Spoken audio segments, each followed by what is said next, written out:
लगेगा, है ना। चलिए, तो अब मैं क्या बोल रहा हूँ, फिर गांधी जी से कहा गया कि बोले सर जो हम किताब लिख रहे हैं जिसका नाम है संविधान, बोले ये क्या है। गांधी जी ने पूछा ये क्या बना रहे हो। बोले देखो भाई, गांधी जी ने कहा कि मैं चूंकि शासन में विश्वास ही नहीं रखता। आपको मालूम है गांधी जी का संविधान सभा की बैठक में थे क्या?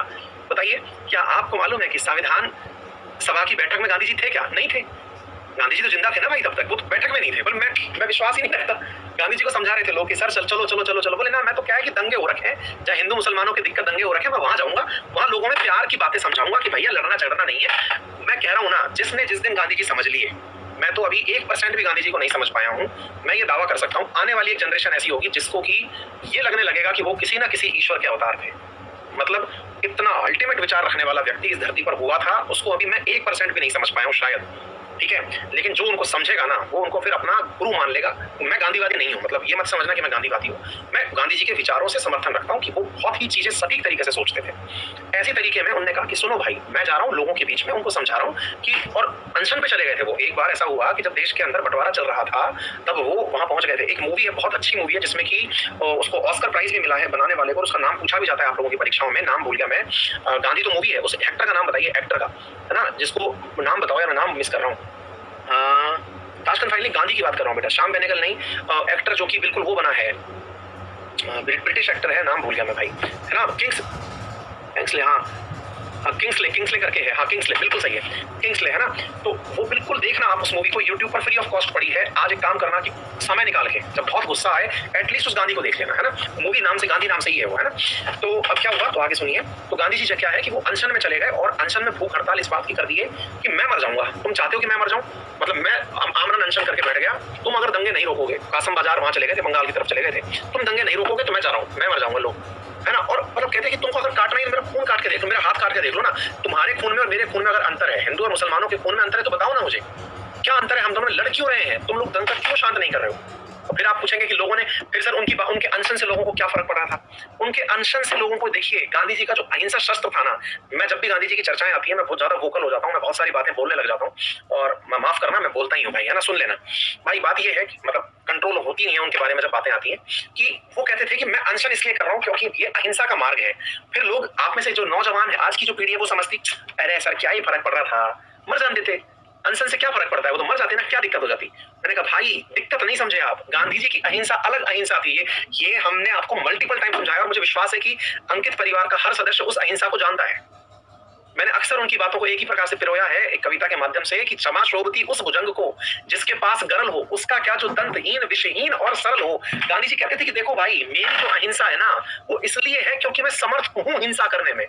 समझो भाई, मैं हाथ नहीं उठा रहा, बिल्कुल नहीं उठाऊंगा, तब तक नहीं उठाऊंगा जब तक, मैं उठाऊंगा ही नहीं हाथ, है ना, क्योंकि मुझे मालूम है कि मैंने हाथ उठा दिया तुम मर जाओगे भाई। मैं अहिंसा तब तक करूंगा जब तक तुमको यह एहसास ना दिला दूं कि मैंने अगर हाथ उठा दिया, मेरी अहिंसा का मेन मकसद ही है कि मैं अगर हाथ उठा दिया तुम मर जाओगे, समझ गए, क्योंकि मेरे पीछे जन समूह है, मेरा अहिंसात्मक निवेदन है। अब मैं हाथ जोड़कर खड़ा हूं, तो मार लो, पीट लो, कर लो। आप लोग क्या ही सोचते होंगे, अरे यार गांधी जी गए जेल में और उन्होंने कहा कि जाओ, मैंने भाई, प्रशांत भूषण अभी इन दिनों हिट क्यों हुए? प्रशांत भूषण इसलिए हिट हुए क्योंकि प्रशांत भूषण ने यह कह दिया माफी नहीं मांगूंगा, माफी नहीं मांगूंगा। तो वो गांधी जी वाली अपनी वो दिखाने लग रहा था कि भाई देखो मैं गांधीवादी हूं, तुम बेटा गांधीवादी नहीं हो, तुम मौका परस्त हो, क्योंकि तुमने समय समय पे मौका परस्ती की है। तुमको जहां जगह मिलती है तुम लाइमलाइट में आना चाहते हो, क्योंकि अल्टीमेटली तुम्हारी दुकान चलती है। इसी प्रकार से तुम आंदोलन में शामिल हुए, पहले केजरीवाल आंदोलन में शामिल हुए, अन्ना आंदोलन में शामिल हुए, तुमको लाइमलाइट चाहिए, फुटेज चाहिए। तुम सारे फ्रस्ट्रेटेड फेलो जो हो, बहुत बुद्धिमान हो, इतने बुद्धिमान हो कि हम जैसे युवा जो है वो तुम्हारे पीछे हो लेते हैं। लेकिन गांधी जी ऐसे नहीं थे। गांधी जी का सिंपल था, सब जगह जाना, जिसको सजा देनी है, पुलिस से कहा कि सजा देनी है दे लो, मैं जेल जाने के लिए तैयार हूं, माफी नहीं मांगूंगा। बोले क्यों? मुझे मालूम है मेरे पीछे जनता है, अगर वो भड़क गई ना बेटा, तो तुम्हारे नियम बदल देगी। तुम हल्के में मत लेना, मैं गांधी हूं, जनता को समझा रखा है कि वो पत्थर नहीं उठाएगी। अनशन पे बैठ गए कि भाई मैं अनशन कर रहा हूं, आमरण अनशन में मरूंगा। अगर मैं मर गया तो जितने भी तुम हो बचोगे नहीं। यही तो सबसे बड़ी बात है। एक राजनेता आमरण अनशन करता क्यों है? आपने कभी सोचा ही नहीं है आमरण अनशन का कल्चर चला कैसे? आमरण अनशन का कल्चर चला इसलिए क्योंकि लोग उस माध्यम से अहिंसा का प्रदर्शन कर रहे हैं। वो नेताओं को भी नहीं पता है कि अहिंसा है क्या। आप में से कई लोगों को ऐसा लगता होगा, मैं आपको एक बहुत बड़ा बात बताता हूँ। कई बार जैसे अपन जब छोटे थे, अभी भी बहुतों को ये वाला डाउट होगा, मैं आपको वो भी बताता हूँ मेरे प्यारे साथियों, कि मतलब आपको ये बात समझनी होगी, इसको ऐसे समझना।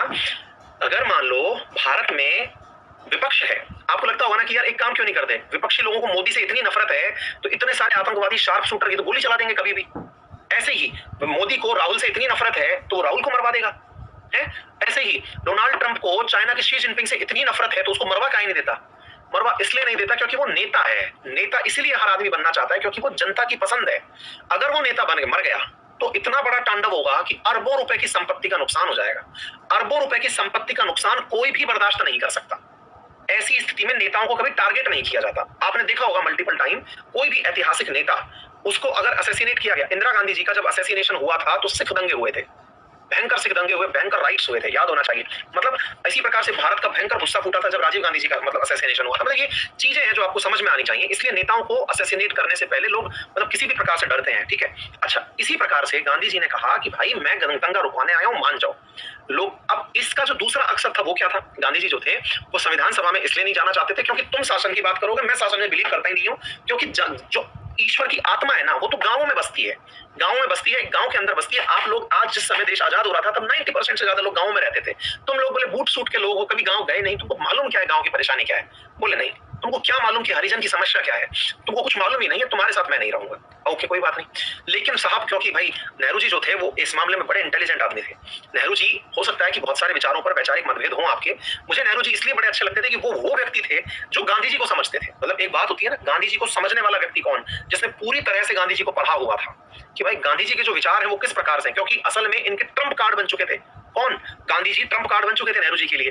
तो नेहरू जी जो हैं वो गांधी जी के पास गए, बोले महाराज देखो बात ऐसी है, किताब बना रहे हैं, उस किताब में आप जो कहोगे वो सारे काम कर देंगे। जो विद्यार्थी नए जुड़े हैं उनको मैं बता दूं कि हमने डीपीएसपी पढ़ाया हुआ है, उसे पढ़ लें, आपको बहुत अच्छे से गांधीयन आइडियोलॉजी समझ में आ जाएगी, है ना। तो बोले बात ऐसी है कि हम जो है वो प्रॉपर तरीके से कानून बना रहे हैं। 40 लोग जो हैं आर्टिकल 40 बना रहे हैं, जब भी राज्य समर्थ होंगे तब जब समर्थ हो जाएंगे राज्य, उस समय पर वो अपने अपने यहाँ पर स्थानीय स्वशासन की स्थापना कर लेंगे। स्थानीय स्वशासन की स्थापना को हम संवैधानिक दर्जा भी प्रदान कर देंगे।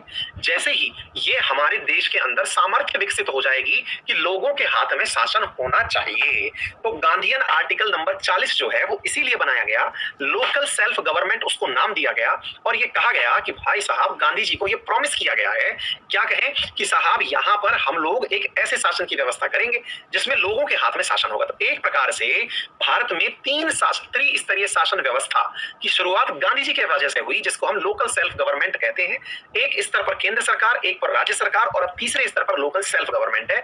याद रखना आने वाले टाइम में जिस प्रकार की हमारी जो आइडियोलॉजी है, जिस प्रकार से हमारा संविधान लिखा गया है, उस संविधान में धीरे धीरे आने वाले टाइम में पंचायतों की पावर बढ़ेंगी, घटेंगी नहीं, ये बात आपको पता होना चाहिए।